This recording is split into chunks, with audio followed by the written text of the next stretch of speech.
What's up mga koys? Tagal tayo hindi nakita. So update tayo sa ating channel. For today's video, gi-install tayo ng automatic para sa pump. Automatic na hindi tayo gagamit ng pressure tank. Ang gagamitin lang natin ay yung tinatawag na float switch. So preparation na ngayong umaga. So itong scenario. Yan guys, ang magiging conduit. Yan, natin yung chariot na kulugan. So punta kami din sa site, mga 2 hours bago makating doon. Ito na yung ating dating ginawang tubig. So automatic natin, computational, gamitan natin ng float switch. I miss beautiful. So ito na. So yun, feeling na yung ating tangke sa taas. Wala, ito yung setup natin, paliwanag natin ng konti.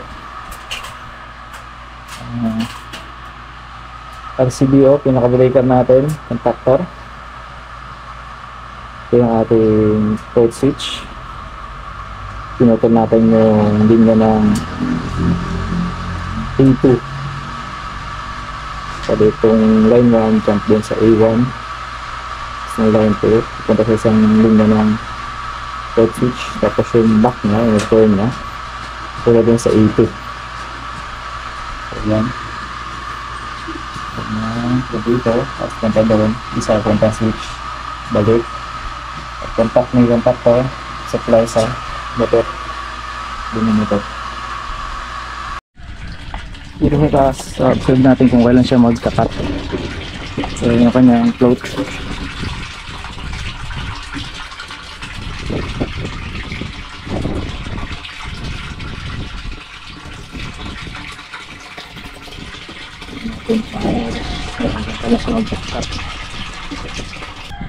So yun, patayin na yung pump.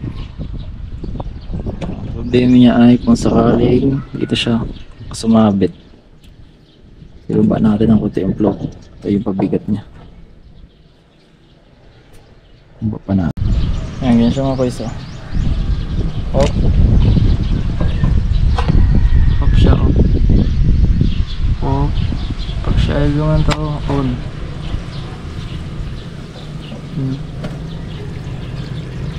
On. Ayun siya. Then i-rate. Oh. Ayan. Isang itsura ng ating box. Karoon tayo ng cutting dyan. Dyan. Muna yung ating tangke. Kaya nakastop na siya sa refill. So yun, basta. So yun mga koys, salamat sa pag-tuning at sana ay may natutunan kayo.